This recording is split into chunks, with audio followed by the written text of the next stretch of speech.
Hello students, Hindi में आज से हम एफए का रिवीजन स्टार्ट करेंगे। तो उसके हिसाब से सेक्शन ए और बी दोनों में सबसे पहले है एमसीक्यूज़।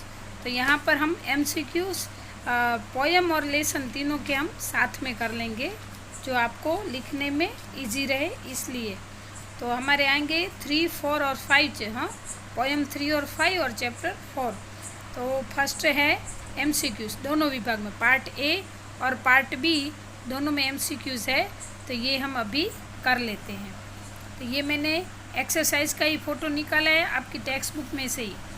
तो चैप्टर 3 में फर्स्ट है, मतलब पोएम 3 है, इसमें फर्स्ट है इनमें से किसकी कहानियाँ पुरानी है। तो इसका आंसर होगा नानी। सेकंड है कंप्यूटर और सैटेलाइट के युग में आज भी सड़कों पर क्या दौड़ रही है। तो इसका आंसर होगा साइकिल। थर्ड है दूब किसका प्रतीक है। इसका आंसर होगा विनम्रता। फोर्थ है सारे विवाद का केंद्र स्थान कौन सी बात है। तो इसका आंसर होगा सच और झूठ दोनों।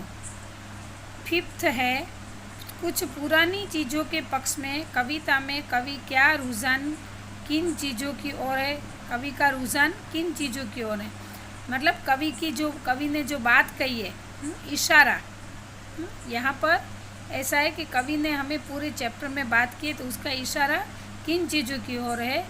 तो पुरानापन, कि पुराने ज़माने में क्या क्या होता था। वापस से फटाफट रिपीट कर देती हूँ। इनमें से किसकी कहानियाँ पुरानी है। तो नानी की।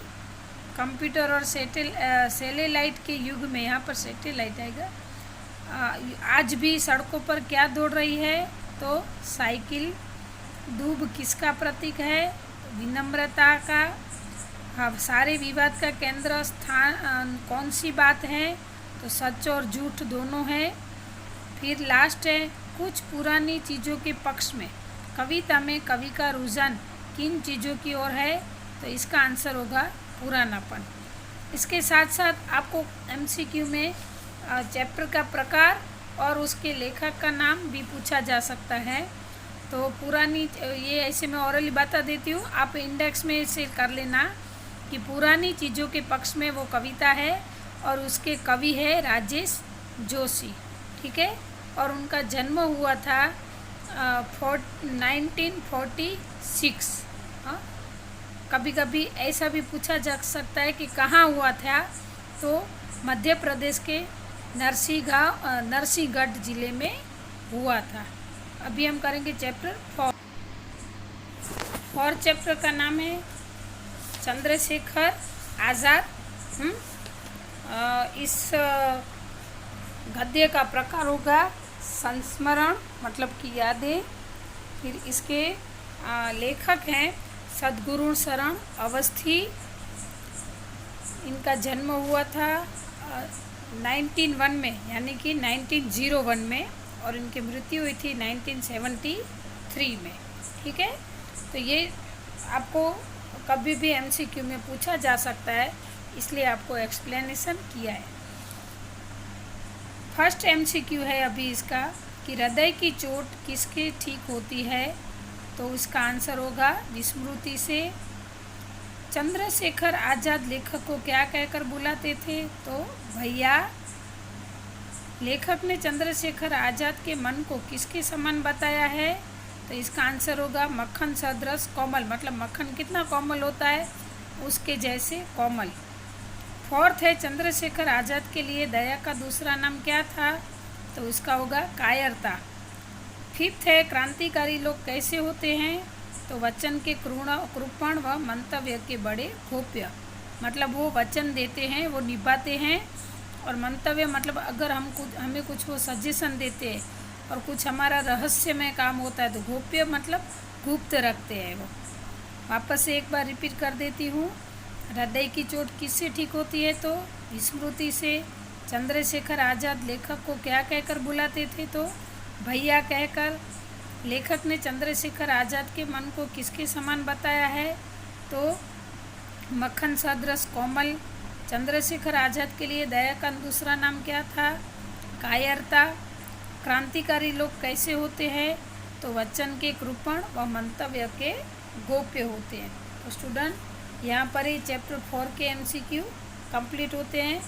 अभी हम नेक्स्ट चैप्टर यानी कि पोयम है उसका करेंगे, लेकिन उससे पहले मैं आपको बता देती हूँ कि ये सारे MCQs आपको रिवीजन में, जो भी आपको रिवीजन का वीडियो मिलता है आपको हम भेज रहे हैं, वो पूरा रिवीजन आपको कंपलसरी, आपने FA1 का बहुत सारे बच्चों ने नहीं लिखा है इसलिए बता रहे हैं कि आपको ये पूरा रिवीजन कंपलसरी लिखना है।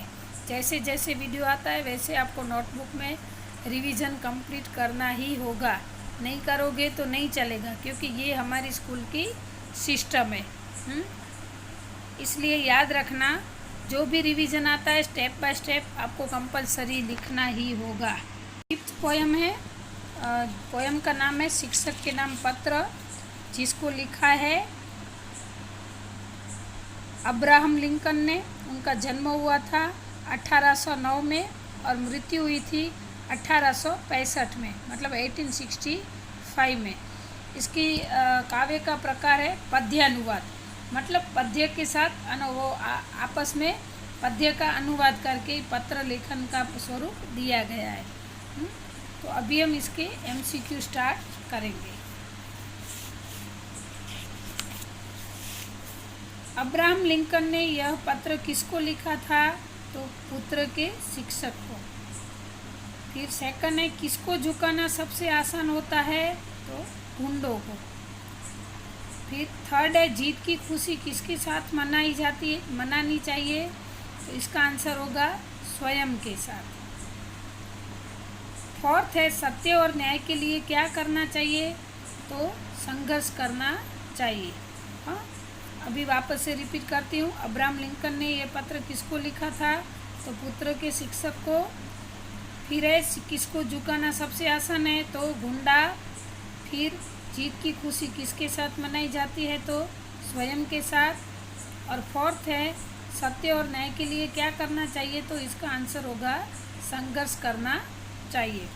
तो यहाँ पर पार्ट A गद्य विभाग और पार्ट B पद्य विभाग, दोनों का जो पहला टॉपिक है MCQs, उसका रिवीजन हम कंप्लीट करते हैं। नेक्स्ट वीडियो में अभी नेक्स्ट टॉपिक होगा, तो ये आप लिख लोगे ऐसे आशा रखती हूँ। ठीक है, चलो अच्छे से लिखना, अच्छे से पढ़ना और अच्छे मार्क्स लेकर आ जाना। ठीक है, तो ये वीडियो यहाँ पे पूरा होता है। अस्तु।